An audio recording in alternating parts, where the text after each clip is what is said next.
नमस्कार साथियों, आज यूपी स्पेशल से संबंधित अगला वीडियो है और इस वीडियो में चर्चा करेंगे जो कि उत्तर प्रदेश में सबसे गर्मा गर्म मुद्दा बना हुआ है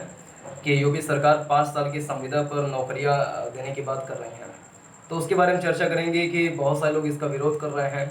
कुछ लोग इसका पक्ष भी ले रहे हैं, जैसे कि सरकारी पक्ष जो है या सरकार को सपोर्ट करने वाले जो पक्ष हैं, इसके बारे में जो सकारात्मक बातें हैं उसके बारे में भी बता रहे हैं। तो चर्चा करेंगे कि संविदा क्या है, प्रोबेशन क्या होता है और इसके क्या फ़ायदे हैं, क्या नुकसान हैं और इसमें क्या ऐसी चीज़ें हैं जिसकी वजह से इसमें विरोध ज़्यादा तेज़ी से बढ़ रहे हैं। तो सबसे पहले इसके जो बिंदुवार तरीके से जो इसके कुछ बिंदु हैं, कुछ पॉइंट्स हैं, उसको समझ लेते हैं ताकि किसी प्रकार का कन्फ्यूज़न न रहे। और कुछ ऐसे शब्द होते हैं जिसके बारे में जब जानकारी नहीं होती है तो उसमें कन्फ्यूज़न होने लगता है और उसका हम गलत तरीके से डेफिनेशन बनाने लगते हैं। तो इसमें एक वर्ड है संविदा, जो कि अमर उजाला ने इसको सबसे पहले छापा था कि यूपी सरकार 5 साल के लिए संविदा पे नौकरी लाने का प्रावधान कर रही है। तो जितने भी न्यूज़ चैनल हैं या समाचार पत्र हैं या वेबसाइट हैं, उन सब पे संविदा नौकरी ये छपने लगा। लेकिन इसमें एक स्टडी आईक्यू करके यूट्यूब चैनल है, उन्होंने इस पे बताया कि प्रोबेशनरी जॉब हो गई है, यानी कि परिवीक्षा नौकरी होगा। तो समझेंगे संविदा नौकरी, परिवीक्षा नौकरी, इसमें क्या डिफरेंस है और इसके क्या लाभानी है और उसके जो विभिन्न पक्ष हैं उसको उधेड़ उधेड़ के देखेंगे और फिर एक निष्कर्ष तक पहुँचेंगे क्या इसका विरोध करना कहाँ तक वाजिब है या कहाँ तक हम गलत ट्रैक पर जा रहे हैं। तो संविदा यानी कि इसको कॉन्ट्रैक्ट बोलते हैं इंग्लिश में, ये किन्हीं भी दो पक्षों के बीच में एक नियोक्ता होता है, एक हम कह सकते हैं कि उसके अंडर में काम करने वाला कोई कर्मचारी होता है, उसके बीच में जब किसी बात को लेकर के कॉन्ट्रैक्ट हो जाता है कुछ समय के लिए, कॉन्ट्रैक्ट कुछ समय के लिए होता है, 1 साल के लिए या 2 साल के लिए हो सकता है या 5 साल के लिए भी हो सकता है, जिसमें कर्मचारी अपने नियोक्ता से इस बात की सहमति देता है कि हम आपके जो एम्प्राइजेज हैं, प्रीमाइसेस हैं, उसमें हम इन नियम शर्तों के अधीन काम करते हुए आपके जितने भी गाइडलाइंस हैं, ऑफिशियल गाइडलाइंस हैं, उनको हम फॉलो करेंगे। और अगर हमसे किसी प्रकार का आचरण गलत होता है, जो कोड ऑफ कंडक्ट है या कोड ऑफ एथिक्स है, उसमें अगर मुझसे किसी प्रकार की गड़बड़ी होती है तो नियोक्ता का पूरा अधिकार है कि वो उसमें अपने डिसीज़न ले करके हमें नौकरी से बर्खास्त कर दे। तो इस प्रकार के कुछ पूरा संविदा पर हस्ताक्षर होता है और ये सरकारी नौकरियों में भी होता है, प्राइवेट नौकरियों में भी होता है। सरकारी नौकरियों में जैसे जो बड़े केंद्र सरकार के अधीन जो नौकरियां होती हैं या राज्य सरकार के अधीन नौकरियां होती हैं, उन सब के अंदर भी ये प्रोबेशनरी जॉब होता है या कहें कि कॉन्ट्रैक्ट जॉब होता है, जिसमें केंद्र सरकार के अधीन आईएएस अफसर की ले लें या राज्य सरकार के अधीन पीसीएस अधिकारी के ले लें या बैंकिंग में ले लें, कुछ ऐसे शायद पीएसयू करके भी ऐसे कुछ होता है, उसमें भी होते हैं कि 1 साल का या मैक्सिमम 2 साल का कॉन्ट्रैक्ट बेस्ड नौकरी करते हैं या कहें कि प्रोबेशनरी जॉब करते हैं। और एक होता है प्रोबेशनरी जॉब,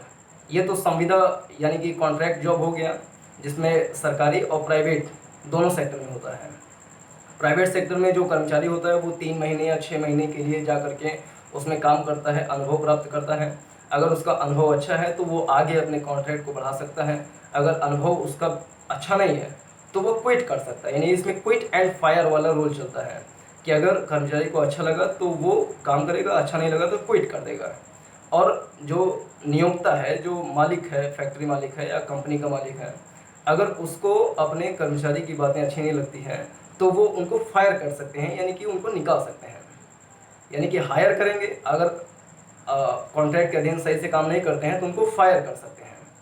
और अगर कर्मचारी को खुद अच्छा नहीं लगता है तो वो क्विट कर सकते हैं। तो इस प्रकार कुछ संविदा हल्का फुल्का सा होता है प्राइवेट नौकरियों में। और सरकारी में प्रोबेशनरी जॉब होता है, जो कि केंद्र सरकार, राज्य सरकार इस प्रकार से होता है। तो उत्तर प्रदेश सरकार भी इस प्रकार के प्रोबेशनरी जॉब का प्रावधान पहले भी था यूपी में, लेकिन अभी क्या कुछ चेंजेस उसमें करने जा रहे हैं। चेंजेस ये हैं कि उत्तर प्रदेश में जितने भी ग्रुप बी और ग्रुप सी यानी कि ग्रुप ब और स के अधीन जितनी भी नौकरियां होती, जितने भी विभाग होते हैं, उनके अंदर में जितनी भी नौकरियां हैं, उन सभी में कुछ चेंजेस लेकर के आए हैं। चेंजेस ये कि जो प्रोबेशनरी जॉब होते थे, प्रोबेशनरी जॉब पहले 1 साल का या 2 साल का हुआ करता था, अभी उसकी अवधि बढ़ा दी गई है। बढ़ा दी गई है मतलब कि अभी कैबिनेट का अंतिम उस पर फैसला नहीं आया है, अभी इस पर बातचीत चल रही है, निचले स्तर पर इस पर डिसीजन हो गया है। अभी वो कैबिनेट स्तर तक जाएगा, उसके बाद उस पर हस्ताक्षर होकर के उसका अंतिम रूप निकल करके आएगा। लेकिन इसमें जो ग्रुप बी और ग्रुप सी में जो चेंजेस हैं वो ये कि उनका 5 साल का प्रोबेशनरी जॉब होगा, जो कि पहले 1 साल का या 2 साल मैक्सिमम हुआ करता था। प्रोबेशनरी जॉब में क्या है कि जो ग्रुप बी या ग्रुप सी के अंडर में जितने भी कर्मचारी नियुक्त होंगे वो सारे अपने उच्च अधिकारी के अंडर में काम करेंगे, और वो जितने भी उनको बातें बताएंगे, यानी कि एक तरीके से ट्रेनिंग फेज होता है, अपने जो पर्सनालिटी डेवलपमेंट वाला फेज होता है कि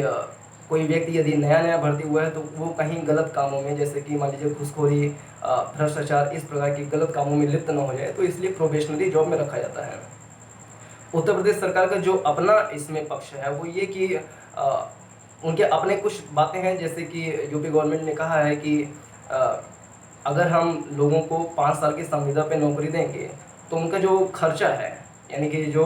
हम कह सकते हैं एक्सपेंडिचर है, एक्सपेंडिचर ऑन ग्रुप बी और ग्रुप सी के अंदर में जितने कर्मचारी आ रहे हैं, तो वो कहीं ना कहीं कम होगा। क्योंकि प्रोबेशनरी जॉब में ये होता है कि जिन लोगों को नौकरी दी जाती है उनको जो ओरिजिनल सैलरी होता है वो ओरिजिनल सैलरी नहीं दिया जाता है, बल्कि उससे थोड़ा सा कम दिया जाता है। यानी कि पेमेंट जो होता है वो सरकारी नौकरियों के हिसाब से कम होता है। जो उनकी सुविधाएं होती है, जैसे भत्ता जो होता है, अलाउंसेस जो होता है, वो भी सब अपेक्षाकृत कम होता है। जैसे सरकारी नौकरी में कोई व्यक्ति यदि कहीं यात्रा करना चाह रहा है विभागीय कारणों से, तो उसके लिए उनको खर्चा दिया जाता है, या किसी अन्य कारण से भी यदि यात्रा कर रहा है, विदेशी यात्रा कर रहा है या अंतर प्रांतीय यात्रा कर रहा है, तो उसके लिए उनको पैसे दिए जाते हैं। लेकिन जो लोग कॉन्ट्रैक्ट बेस्ड नौकरी करेंगे, संविदा पर काम करेंगे, वो यदि कहीं पर यात्रा करते हैं तो उनको यात्रा भत्ता या किसी अन्य प्रकार का, जैसे स्वास्थ्य भत्ता, जितने भी खर्चे हैं, एक्सपेंडिचर हैं, वो उनको प्रोवाइड नहीं किया जाएगा। यानी कि जो बेनिफिट्स होते हैं वो उनको नहीं दिया जाएगा, जबकि ये सरकारी नौकरियों में होता है। तो इस प्रकार के कुछ इसमें चेंजेस हैं। और एक चेंज ये कि जब ग्रुप बी या ग्रुप सी के अधीन कोई भी नौकरी करेगा तो उनको सहायक, यानी कि हेल्पर कह लें, या हिंदी में सहायक उनके आगे लगेगा। जैसे कि टीचरों में भी होता है, जैसे जो प्राइमरी स्कूल्स में जो टीचर्स होते हैं या माध्यमिक स्कूल में भी, तो जो नए नए जाते हैं, जो संविदा पर 1 साल 2 साल ट्रेनिंग में जाते हैं, तो उनके आगे भी सहायक अध्यापक लगा रहता है। तो इस प्रकार से उनके भी आगे सहायक पद लगा रहेगा, और जो उनके भत्ते हैं, जो खर्चे हैं, जो पेमेंट हैं, एक्सपेंडिचर है, जो बेनिफिट्स हैं, वो अपेक्षाकृत कम रहेंगे। और एक जो सबसे बड़ा इसमें चेंज किया गया है नए प्रावधान के तहत, वो ये कि 5 साल का इनका कॉन्ट्रैक्ट जॉब होगा, और 5 साल में इनका परीक्षा लिया जाएगा, विभागीय परीक्षा लिया जाएगा, जिसको हम डिपार्टमेंटल टेस्ट बोल सकते हैं, वो लिया जाएगा। इसमें 5 साल में हर 1 साल प्रति छमाही, यानी कि 6 महीने के बाद उनका विभागीय टेस्ट लिया जाएगा, जिसमें उनको पूरे साल का मिला करके 60% अंक प्राप्त करना होगा। यदि वो 60 नंबर से कम लेकर के आते हैं तो उनको नौकरी से बर्खास्त किया जा सकता है। इस प्रकार का उसमें प्रावधान रहेगा। लेकिन एक चीज़ इसमें थोड़ा समझ लें कि कोई भी जैसे प्रोबेशनरी जॉब होता है तो उसका मतलब ये नहीं होता है कि हम अपने कर्मचारी को ज़बरदस्ती निकालने के ही उद्देश्य से कुछ मनगढ़ंत रिपोर्ट बना दें, बल्कि इसका मतलब ये होता है कि उसकी जो कार्य दक्षता है, जो कार्य क्षमता है, उसको किसी प्रकार से ज़्यादा बढ़ाया जाए, स्किल डेवलपमेंट किया जाए इसके ज़रिए। जैसे प्रोबेशनरी मतलब होता है, जैसे प्रोबेशनरी वो लैटिन भाषा के प्रोबेरी शब्द से मिलकर के बना है। प्रोबेरी मतलब ये होता है कि कोई व्यक्ति, जैसे अभी जो वर्तमान समाज है, मॉडर्न कल्चर है, मॉडर्न सोसाइटी है, इसमें भी प्रोबेशनरी को ज़्यादा प्रमोट किया जाता है। मतलब ये कि जैसे कोई व्यक्ति कोई अपराध कर दिया है, गलत काम कर दिया है, तो उसको जेल में ना डालने की बजाय, यानी कि उनका ज़्यादा प्रेफरेंस इस बात का नहीं होता है कि व्यक्ति ने गलत काम कर दिया है तो उसको सज़ा ही दे दिया जाए, उसका हम कह दें कि फांसी पे चढ़ा दिया जाए या कुछ भी कर दिया जाए। जैसे कि विभिन्न खाड़ी वाले देशों में या पश्चिमी देशों में बहुत सख्त नियम हैं, बहुत सारी चीज़ों के लिए बहुत कठोर दंड दिए जाते हैं। तो प्रोबेशनरी मतलब यही होता है कि कोई व्यक्ति अगर अपराध करता है तो अपराध जन्मजात उसके अंदर में नहीं होता है, बल्कि वो जो सामाजिक सांस्कृतिक परिवेश में रहता है, उसमें जिस प्रकार से जीता है, पलता है, वो चीज़ उसके ऊपर सीधा सीधा उसका असर पड़ता है, जिसके कारण से वो अपराध के क्षेत्र में भी चला जाता है। तो कानून व्यवस्था जब इस बात का ध्यान रखे कि व्यक्ति के अपराध के लिए उसको दंडित करके उसको समाप्त न कर दिया जाए, बल्कि उसको इस बात का मौका दिया जाए कि वो अपने अपराध को स्वीकार करे, उसको सुधारे और दोबारा इस तरह के काम करने से बचे। तो प्रोबेशनरी जॉब में भी लगभग यही चीज़ है कि कोई व्यक्ति कहीं गलत काम ना कर दे, क्योंकि हमारे समाज में ऐसा परिवेश होता है कि हम जाति के आधार पर, रंग के आधार पर, धर्म के आधार पर, भाषा, बोली, लिंग, ये बहुत बड़े फैक्टर होते हैं जिसके कारण हम कभी कभी गलत डिसीज़न या हम पूर्वाग्रह या दुराग्रह से ग्रसित होकर के डिसीज़न ले लेते हैं। तो प्रोबेशनरी जॉब में इन सब चीज़ का ध्यान दिया जाता है कि कहीं हम इन दुराचरणों से प्रेरित होकर के कोई गलत डिसीज़न ना ले लें। तो विभागीय स्तर पर ये जो आचरण वाली बातें हैं, जो एथिक्स वाली बातें हैं, जो कॉन्डक्ट वाली बातें हैं, उसको टेस्ट किया जाएगा,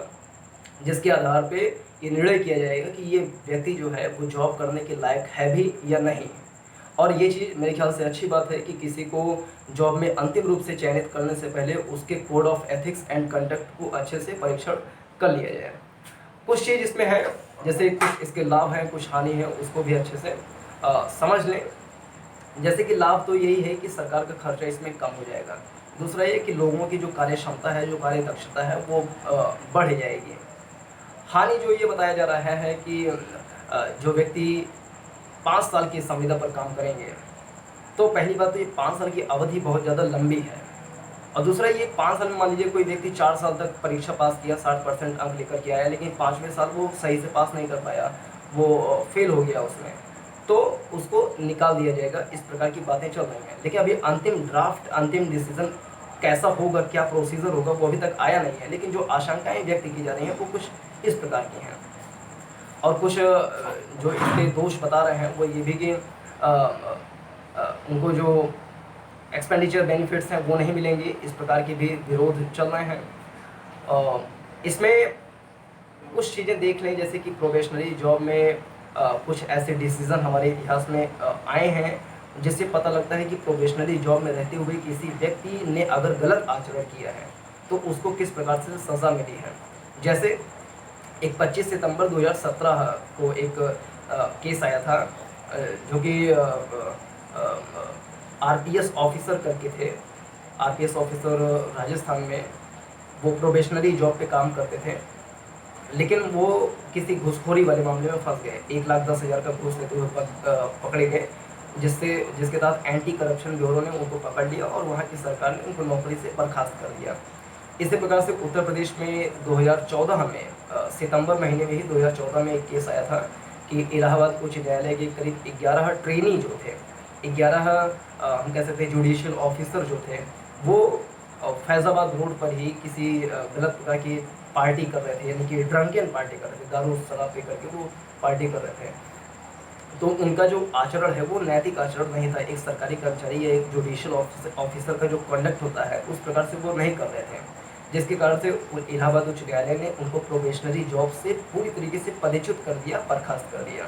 तो कुछ ऐसे डिसीजन हैं जिससे पता चलता है कि प्रोबेशनरी जॉब में अगर कोई व्यक्ति गलत काम करता है, घूसखोरी करता है या उसका कंडक्ट सही नहीं है, तो उसको नौकरी से बर्खास्त किया जा सकता है और इसलिए प्रोबेशनरी जॉब को अच्छा माना जा सकता है। कुछ लोग जो इसका विरोध कर रहे हैं कि ये पूरी तरीके से गलत है, हमारी नौकरी चली जाएगी, तो ये चीज़ समझना चाहिए कि जो उच्च अधिकारी हैं वो किसी की नौकरी खाने के लिए, या उत्तर प्रदेश गवर्नमेंट किसी की नौकरी खाने के लिए नहीं बैठी है, बल्कि वो प्रशासन में शुचिता, प्रशासन में पारदर्शिता, प्रशासन में कार्य क्षमता, कार्य दक्षता बढ़े, इस उद्देश्य से वो प्रोबेशनरी जॉब की व्यवस्था कर रही है। और इसमें एक चीज़ सुझाव ये दिया जा सकता है कि जो MKPI है, यानी कि मेजरेबल की परफॉर्मेंस इंडिकेटर है, उसमें जो इंडिकेटर हैं वो कुछ इस प्रकार से बनाए जाएं ताकि उसमें पारदर्शिता रहे। जैसे कुछ चीज़ें उसमें जैसे बना दें कि आप अटेंडेंस जैसे लिया जाएगा। मान लीजिए कि अटेंडेंस बना रहे हैं, उसमें ये रिपोर्ट बनाई जा रही है कि यदि कोई व्यक्ति 70% से ज़्यादा प्रेजेंट रहता है ऑफिस में तो उसको सही माना जाएगा। मान लीजिए कि ये एक इंडिकेटर है कि फला व्यक्ति को विभागीय स्तर पर अच्छा माना जाएगा यदि वह 70% प्रेजेंट रहता है ऑफिस में। तो इसमें पारदर्शिता लाने के लिए क्या किया जा सकता है कि जो इलेक्ट्रॉनिक मशीन है जिसमें उंगली करके अपना अटेंडेंस चढ़ा देते हैं, तो उस प्रकार की चीज़ें लेकर के आएँ। या जो टेस्ट होते हैं उसको थोड़ी सी पारदर्शिता की तरीके से लिया जाए। जो विभागीय टेस्ट जो होंगे, डिपार्टमेंटल टेस्ट, उसको और ज़्यादा पारदर्शी बनाया जाए ताकि उसमें फेवरेटिज्म वाली जो चीज़ें हैं वो चीज़ें ना आएँ, जिससे कि जो प्रोबेशनरी जॉब में काम किए जा रहे हैं कि उनमें जो अकर्मण्यता होती है बहुत सारे कर्मचारियों में, सरकारी कर्मचारियों में, उसको दूर करने के उद्देश्य से ये काम किया जा रहा है। लेकिन कहीं ऐसा ना हो कि जो विभागीय अध्यक्ष वगैरह हैं वो फेवरेटिज्म, यानी कि जो उनको ज़्यादा फेवरेट हैं उनको बहुत ज़्यादा वो फेवर करें, और जो योग्य लोग हैं उनको फेवर ना करें क्योंकि वो पूर्वाग्रह से ग्रसित हों। तो इस प्रकार की जो चीज़ें हो सकती हैं वो MKPI यानी कि मेजरेबल की परफॉर्मेंस इंडिकेटर में कुछ ऐसी चीज़ें होनी चाहिए जिससे कि पारदर्शिता पूरी तरीके से रहे, ताकि उनका जो टेस्ट है वो सही तरीके से लिया जा सके और उनका अंतिम चयन किया जा सके। इसमें एक चीज़ और ऐसे कहा जा सकता है कि MKPI में थोड़ा सा सुधार ये किया जा सकता है। और एक चीज़ और ये हो सकता है कि जो 5 साल का संविदा वाला बातें हैं उसको कम करके 2 साल किया जा सकता है, कि जो छमाही के आधार पे जो टेस्ट उनका लिया जाएगा वो हर 6 महीने में लिया जा रहा है, वो ठीक है। उसमें ये कर सकते हैं कि उसको 4 माह में करना शुरू कर दें। इसमें ये होगा कि जैसे 5 साल में उनका 5 दूनी 10 यानी कि 10 टेस्ट हो जाएगा। अगर वो 2 साल करेंगे और तिमाही मान लीजिए कर दिए, तो तिमाही के आधार पे अगर करेंगे तो 1 साल में 4 बार उनका टेस्ट हो जाएगा और 2 साल में उनका 8 बार टेस्ट हो जाएगा। यानी जो 5 साल में 10 बार टेस्ट होता है वही 2 साल में वो 8 बार टेस्ट कर लें। और जो ग्रुप बी है या ग्रुप सी है उसमें पेपर थोड़ा सा कठिन बना दें, या पहले ग्रुप सी या शायद ग्रुप बी में इंटरव्यू वाला प्रोसीजर हुआ करता था, तो इंटरव्यू को भी उसमें लेकर के चले आए, ताकि पहले से ही जब टाइट रहेगा मामला तो आगे चल करके 5 साल वाली संविदा ना करके 2 साल का भी अगर किया जाएगा तो लगभग वही बातें हो जाएंगी। तो उम्मीद करते हैं कि सरकार इस बात को समझेगी और 5 साल इतना लंबा समय की बजाय अगर 2 साल करेगी और परीक्षा प्रणाली में थोड़ा सा सुधार करेगी, थोड़ी सी पारदर्शिता बढ़ाएगी, तो संभव है कि सूबे की जनता जो है इससे खुश होगी और सरकार जो अपने एक नेक कदम पे आगे बढ़ रही है उस पर आगे बढ़ेगी और लोग उसका सही तरीके से स्वागत कर पाएंगे। तो इस वीडियो में मुख्य रूप से इतना ही, और इससे संबंधित आपको जो सुझाव हो कि क्या इसमें MKPI में क्या क्या इंडिकेटर लाए जा सकते हैं, या आपके हिसाब से कौन कौन से सुझाव हो सकते हैं, उसको कमेंट सेक्शन के माध्यम से बता सकते हैं। वीडियो को देखने के लिए बहुत बहुत धन्यवाद। इस वीडियो को अपने सभी साथियों के साथ शेयर कीजिए ताकि इस प्रकार के अन्य वीडियो जो यूपी सरकार में विभागीय चेंजेस से संबंधित हों या इकोनॉमिकल डेवलपमेंट या पॉलिटिकल चेंजेस से संबंधित हों उसके नोटिफिकेशन आपको मिल सकें। तो वीडियो को देखने के लिए बहुत बहुत धन्यवाद। नमस्कार, जय हिंद।